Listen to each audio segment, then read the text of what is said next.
Shalom nshuti bakunzi ba Hoziyana TV aho muri hirya no hino tubahaye ikaze kandi tubifuriza gukomeza gukora subscribe kuri Hoziyana TV kugira ngo mukurikire ibiganiro byacu tubagezaho umunsi ku wundi. Uyu munsi rero mu gikorwa cya CFF twitabiriye twagize umugisha wo guhura n'umwe mu bakozi b'Imana abapasteri hano muri South Africa bitabiriye iki gikorwa. Muraho pastor? Muraho cyane mukozi w'Imana iri. Yesu nashimwe cyane. Amen, amen. Tunejejwe cyane no kubakira muri iki kiganiro cya Hoziyana TV. Murakoze cyane kutwakira. Imana umugisha. Amen. So, hanyuma kuri uyu munsi tugize ngo tubabaze dusanze mwitabiriye igikorwa cya CFF cyabereye hano muri South Africa mu mujyi wa Cape Town.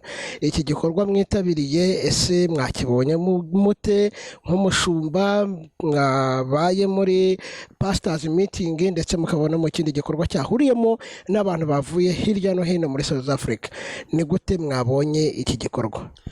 Twanejejwe na gahunda yabaye muri iki gikorwa cya CFF, gahunda y'abakozi b'Imana ubwo twaganiraga kuri unit hamwe n'uburyo bagiye basobanura umukozi w'Imana Tito uri yakomeje gusobanura ku bijyanye na unity mu rwego rw'amatorero no mu rwego rw'abakozi b'Imana.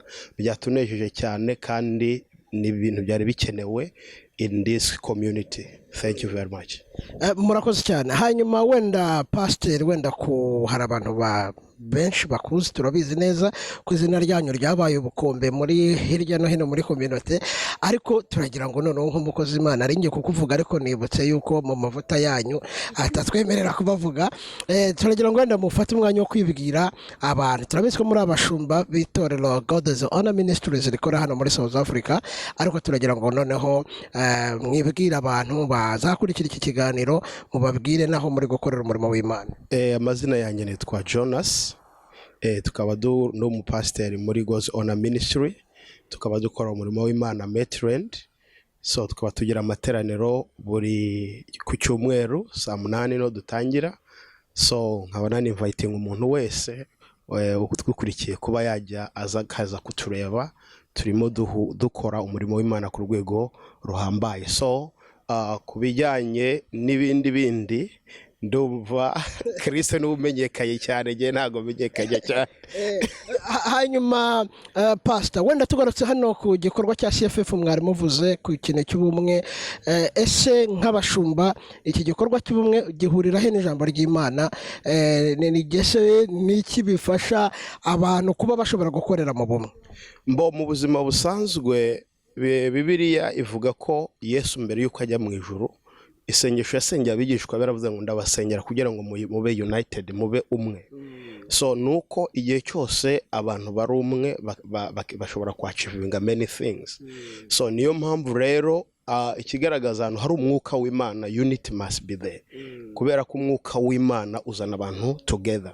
So that's what I can tell to each and everybody.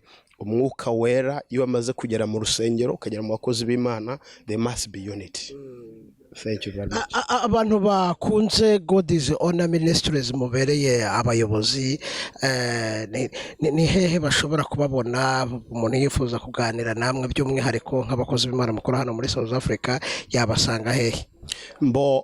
Abantu Maitland ahantu dufite urusengero, umuntu wese washaka kutubona ni hari Maitland opposite Pick and Pay.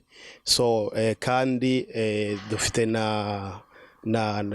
n'ibikorwa turimo dukora hano babisanga kuri Facebook page no kuri Instagram. So wakandikamo God's Honor Ministry byose wahitubona ibikorwa turi gukora muri iki gihugu cya South Africa.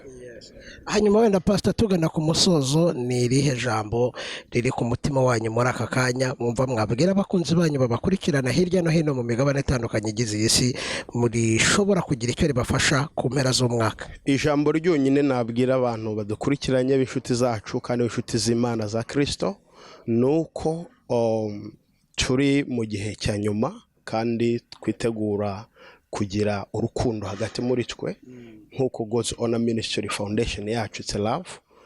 ku itariki ya mbere z'ukwezi kwa 12 turimo durategura Love Your Neighbor Department. Dufite department ikora Love Your Neighbor Department supporting people mu buryo bwose, nkaba nanabinviting kugira bazayiboneke mu muntu wese.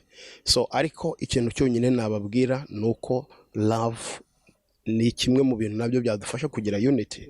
So kuko iyo usomye ijambo ry'Imana Yesu asizabwiye abigishwa ati ngo mukundane nkuko nabakunze buri zabagaza ko muri abigishwa banjye.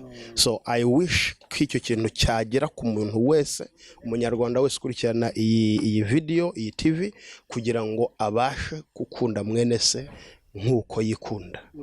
Niryo jambo nageza ku bantu. Murakoze cyane mushumba, reka tubashimire kubwo kwitabira ubutumire bwacu. Murakoze. Thank you very much. Imana bahumugisha cyane.